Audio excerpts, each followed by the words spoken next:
সম্মানিত ভিউয়ার্স আসসালামু আলাইকুম। আশা করি আপনারা সকলে ভালো আছেন।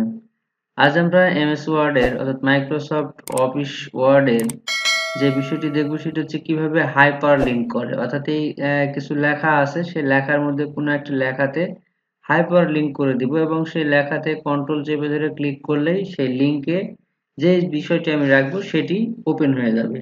সে বিষয়টি কিভাবে করবেন সেটি দেখানোর জন্য প্রথমে আমাকে যেতে হবে যে লেখাটির ওটি সেটি করতে চাই সেটা প্রথমে সিলেক্ট করতে হবে। অর্থাৎ তাহলে আমি এখানে সিম্পলি ডামি এই পুরো দুটি ওয়ার্ডকে দেখেন এখন সাধারণত দেখা যাচ্ছে কালো হয়ে আছে। যখন আমি এটাকে হাইপার লিঙ্ক করব তখন এটা একটি অন্য কালার ধারণ করবে এবং এখানে মাউস কার্সর নিয়ে গেলে লিঙ্কটিও দেখা যাবে। তাহলে দেখেন প্রথমে কি করব, এই যে যতটুকুতে হাইপার লিঙ্ক করতে চাই সেই অংশটুকু সিলেক্ট করব। করার পর আমরা যাব ইনসার্টে। ইনসার্টে ক্লিক করার পর লিঙ্কস এর যে রিবন আছে এখানে দেখব ইনসার্ট রিবনের লিঙ্কস আছে, এখানে যে হাইপার লিঙ্ক প্রথমে আছে কি হাইপার লিঙ্ক, এখানে একটা ক্লিক করব। ক্লিক করলে দেখা যাবে এখানে টেক্সট টু ডিসপ্লে অর্থাৎ ডিসপ্লেতে যে টেক্সটটা থাকবে সেটি এখানে দেওয়া আছে। আর এখানে আমি আমার সেই লিঙ্কে আমার পিসিতে থাকা কোন বিষয়টি এখানে লিঙ্ক করতে চাই সেই বিষয়টি সিলেক্ট করে দিব। অর্থাৎ যেটি আমি দেখাতে চাই সেটি এখানে যদি আমি লিঙ্ক করে দিই, ধরলাম এখানে আমি স্কুলের লিঙ্ক এখানে ক্লিক করলাম। এটি লিঙ্কের ক্লিক করলে এখানে যা আছে তা যে ক্লিক করবে সে দেখতে পাবে। এটাই করে দিব। তাহলে এখানে সিলেক্ট করে ওকে করব। এরপর দেখেন আরো কিছু বিষয় আছে এখানে। প্লেস ইন দিস ডকুমেন্টস যদি দেখাতে চান তা লিঙ্ক করতে পারবেন, নিউ ডকুমেন্টস লিঙ্ক করতে পারবেন এবং ইমেইল অ্যাড্রেসের মাধ্যমেও কিন্তু এখানে লিঙ্ক করা যাবে। তো আমি সাধারণত এক্সিস্টিং ফাইল কিভাবে লিঙ্ক করব সেটি দেখাচ্ছি। তাহলে কি স্কুলের যে ফাইলটা আছে এখানে আমি ক্লিক করলাম, করে এখানে ওকে করলাম।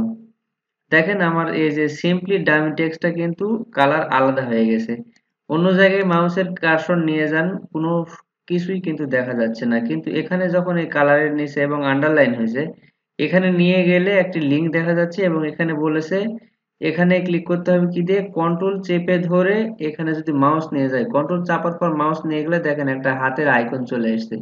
এবার যদি আমি এখানে ক্লিক করি তাহলে ওই যে বিষয়টি আমি লিংক করেছি সেই পেজটি বা সেই পিকচারটি বা যেটা লিংক করব সেটি কিন্তু ওপেন হয়ে যাবে। দেখেন এখানে সেটি ওপেন হচ্ছে, আমার কিন্তু আর সেই পেজে নাই, ওই লিংকে যা আছে সেটিতে চলে গেছে। তো এভাবে আমরা কিন্তু লিংক করতে পারি, হাইপার লিংক। এরপর আমরা যে বিষয়টি দেখব সেটি হচ্ছে আমরা কিভাবে একটি টেক্সট বক্স নিয়ে এসে কিভাবে লিখতে পারি।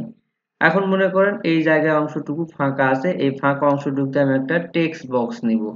তো টেক্সট বক্স নেওয়ার জন্য প্রথমে আমাকে আবারও ইনসার্টে যেতে হবে। ইনসার্টের পর ডান পাশে দেখছেন এখানে টেক্সট বক্স নামে একটা অপশনই আছে, এখানে আমি একটা ক্লিক করব। ক্লিক করার পর দেখতে পাবেন এখানে নিচে কিছু অপশন চলে আসছে, সিম্পল এগুলো দেওয়া আছে, এগুলো না নিয়ে আমি লিখব ড্র টেক্সট বক্স।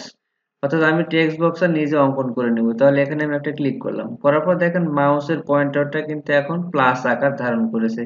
এখন যতটুকু অংশ আমার নেওয়ার প্রয়োজন হবে ততটুকু অংশতে ড্র্যাগ করে মাউসের যে বাটনটা আমরা ক্লিক করি লেফট বাটন সেটা ধরে কিন্তু আমরা কি করব, চেপে ধরে টান দিয়ে যতটুকু অংশ নেব ততটুকু ছেড়ে দেব। এরপর আমি এখানে যা লিখবো সেটি কিন্তু এখানে থেকে যাবে, এই অংশটুকুর মধ্যেই থাকবে আর বাইরে কিন্তু আর যাবে না।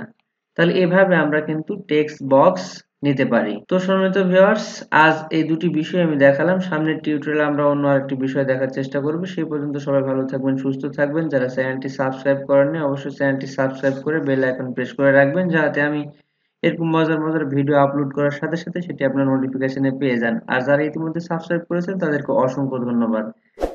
এবং আমার ভিডিওটি যদি ভালো লেগে থাকে তাহলে অবশ্যই আপনারা লাইক, কমেন্ট এবং শেয়ার করবেন। ধন্যবাদ।